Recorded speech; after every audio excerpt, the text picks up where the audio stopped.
നമസ്തേ. ശ്രീഭദ്ര വാസ്തു ജ്യോതിഷം ചാനലിൻ്റെ പുതിയൊരു വീഡിയോയിലേക്ക് ഏവർക്കും സ്വാഗതം. നമ്മളിവിടെ പറയുന്നത് ഉത്രം നക്ഷത്രത്തിൽ ജനിച്ചവരുടെ പൊതുവായ കുറച്ച് ഫലങ്ങളാണ്. നിങ്ങൾ ആദ്യമായിട്ടാണ് ഈ ചാനൽ കാണുന്നതെങ്കിൽ ഒന്ന് സബ്സ്ക്രൈബ് ചെയ്യണേ. വീഡിയോ ഇഷ്ടപ്പെട്ടാൽ ലൈക്ക് ചെയ്യാനും ഷെയർ ചെയ്യാനും മറക്കരുത്. നക്ഷത്രങ്ങളിൽ 12ാമത് വരുന്നതും നക്ഷത്രത്തിൻ്റെ ആദ്യകാൽഭാഗം ചിങ്ങൻ രാശിയിലും ബാക്കി മുക്കാൽഭാഗം കന്നി രാശിയിലും സ്ഥിതിയുള്ള നക്ഷത്രമാണ് ഉത്രം നക്ഷത്രം. ഉത്രം നക്ഷത്രത്തിൻ്റെ ദശാനാഥൻ ആദിത്യനാണ്. ഉത്രം നക്ഷത്രത്തിൽ ജനിക്കുന്നവർ പൊതുവെ സുഖജീവിതം നയിക്കുന്നവരായിരിക്കും. ഇവർക്ക് സൗന്ദര്യവും സൗഭാഗ്യവും ഇവരെ വളരെ അനുഗ്രഹിച്ചിട്ടുള്ളതായി കാണാം. സ്വഭാവശുദ്ധിയും സ്വാത്വികമായ ആഹാരച്ചിട്ടകളും മറ്റുള്ളവരെ അപേക്ഷിച്ച് ഇവർക്ക് വ്യത്യസ്തമായിരിക്കും. അതിരറ്റ ആത്മാർത്ഥതയും സദാചാരബോധവും ഈശ്വരഭക്തിയും ഇവരുടെ അനുഗ്രഹീത ഗുണങ്ങളാണ്. മറ്റുള്ളവരെ സഹായിക്കാനും എല്ലാവർക്കും ഗുണം കിട്ടുന്ന പ്രവൃത്തികൾ ചെയ്യുന്നതിനും ഇവർ ഉത്സാഹം കാണിക്കും. അതേപോലെ തന്നെ ഇവർ പെട്ടെന്ന് ശോഭിച്ച് കാണുമെങ്കിലും തികച്ചും ശുദ്ധഹൃദയരായ സ്വഭാവമുള്ളവരാണ്. ക്ഷമിക്കാനും സഹിക്കാനുമുള്ള കഴിവ് ഇവർക്ക് കുറവായിരിക്കും. ഇവർക്ക് കോപം വന്നാൽ വീണ്ടും വിചാരമില്ലാതെ പ്രവർത്തിക്കുന്നത് കാണാൻ കഴിയും. പിന്നീട് അതിനെക്കുറിച്ച് പശ്ചാത്തപിക്കുകയും ചെയ്യും. എന്നാലും സ്വന്തം തെറ്റുകളെ സമ്മതിച്ചു കൊടുക്കാൻ ഇവർക്ക് പ്രയാസമായിരിക്കും. തെറ്റാണെന്ന് ബോധ്യമുള്ള കാര്യമായാലും ശരി, അവരിങ്ങനെ തന്നെയായിരിക്കും.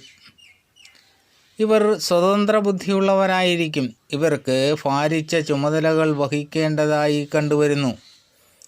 ഇവർ എപ്പോഴും പ്രസന്നതയുള്ളവരായിരിക്കും. എല്ലാവരോടും സഹൃദയ സ്വഭാവവും കലാഭിരുചിയും ഇവരുടെ പ്രത്യേകതകളാണ്. ഇവർ പൊതുവെ ചതുവും വഞ്ചനയുമുള്ളവരായിരിക്കുകയില്ല. അതേപോലെ തന്നെ സ്വാർത്ഥതയോ ദുരാഗ്രഹമോ ഒന്നും തന്നെ ഇവരിൽ കണ്ടുവരാറില്ല. അനുകമ്പയും ആശ്രിത വാത്സല്യവും ഇവർക്ക് കൂടുതലായിരിക്കും. സ്വന്തം കാര്യങ്ങൾ മാറ്റിവെച്ചിട്ട് മറ്റുള്ളവരോട് ഔദാര്യം കാണിക്കുന്ന ഒരു സ്വഭാവക്കാരാണിവർ. അതുകൊണ്ട് തന്നെ സ്വന്തം കാര്യത്തിന് പിന്നീട് ക്ലേശിക്കുകയും ചെയ്യും. ഇവർക്ക് ചില കാര്യങ്ങളിൽ വിശ്വാസം ഉറച്ചുപോയാൽ അതിൽ നിന്നും പിന്തിരിയാൻ ഇവർക്ക് സാധ്യമല്ല. ഉത്രം നക്ഷത്രത്തിൽ ജനിക്കുന്നവർ പൊതുവെ പരിശ്രമശാലികളായിരിക്കും. അത് അവരെ അഭിവൃദ്ധിപ്പെടുത്തുകയും ചെയ്യും.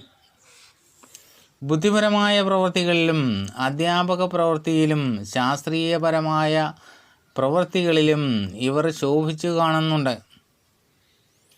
ഇവരിൽ ചിലർക്ക് ധാരാളം ശിഷ്യന്മാരും അനുയായികളും ഉണ്ടാകുവാനും വലിയ പ്രതാപമുള്ള പ്രവർത്തനങ്ങളിൽ ഏർപ്പെടുവാനും ഇവർക്കിടയാകുന്നതാണ്. ഇവരുടെ ദാമ്പത്യ ജീവിതം തൃപ്തികരമായിരിക്കും. ഗൃഹജീവിതത്തിലും ഇവർ സമാധാനവും സംതൃപ്തിയും പുലർത്തിപ്പോകുന്നവരാണ്. ഈശ്വരവിശ്വാസവും കുലീനതയുള്ളതുമായ സ്ത്രീയായിരിക്കും ഇവർക്ക് ഭാര്യയായി ലഭിക്കാനിടയാകുന്നത്. ഇവർ പൊതുവെ വലിയ സുഖലോലുപരായിരിക്കും. അതുകൊണ്ട് തന്നെ എന്തെങ്കിലും രോഗമോ മറ്റോ വന്നാൽ കാര്യമായ പരിഹാരമാർഗങ്ങൾ സ്വീകരിക്കാൻ ഇവർക്ക് സമയമോ സന്ദർഭമോ കിട്ടാറില്ല. ശിരോരോഗം, ദന്തരോഗം, അർശസ് തുടങ്ങിയ രോഗങ്ങൾ ഇവരെ ബാധിക്കാൻ സാധ്യതയുണ്ട്. പൊതുവെ 38 വയസ്സിന് ശേഷമായിരിക്കും ജീവിതത്തിൽ ഇവർക്ക് ഉയർച്ച ഉണ്ടായി കാണുന്നത്. ഇവർ പൊതുവെ ദൈവാധീനമുള്ള നക്ഷത്രക്കാരാണ്.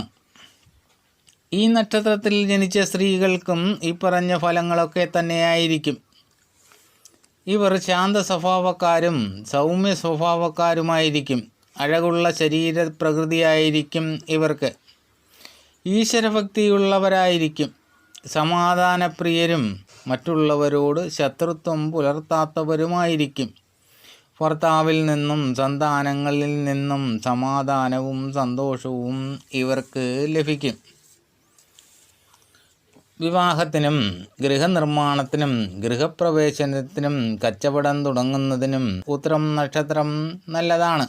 ചിത്തിര, വിശാഖം, തൃക്കേട്ട, പൂരുട്ടാതി, തിരുവാതിര ഈ നാളുകാരുമായുള്ള ഒരു ഇടപാടുകളും ഇവർക്ക് പറ്റിയതല്ല. ഉത്തരം നക്ഷത്രക്കാർ ആദിത്യ ദശയിലാണ് ജനനം. തുടർന്ന് ചന്ദ്രദശ, ചൊവ്വദശ, രാഹുദശ, വ്യാഴദശ, ശനിദശ ഇങ്ങനെയാണ് ദശാകാലങ്ങൾ കടന്നു പോകുന്നത്. ഉത്രം നക്ഷത്രത്തിൻ്റെ പൊതുവായ കുറച്ച് ഫലങ്ങളാണ് ഇവിടെ പറഞ്ഞത്. ജനന സമയത്തെ ഗ്രഹനിലയനുസരിച്ച് ഇതിൽ മാറ്റം വന്നേക്കാം. ഇങ്ങനെയുള്ള അറിവുകൾ നേടുവാൻ നിങ്ങൾ ഈ ചാനൽ സബ്സ്ക്രൈബ് ചെയ്യുക. വീഡിയോ ഇഷ്ടപ്പെട്ടാൽ ലൈക്ക് ചെയ്യാനും ഷെയർ ചെയ്യാനും മറക്കരുത്. അടുത്ത വീഡിയോ കാണുന്നതുവരെ നിങ്ങൾക്കെൻ്റെ നമസ്കാരം.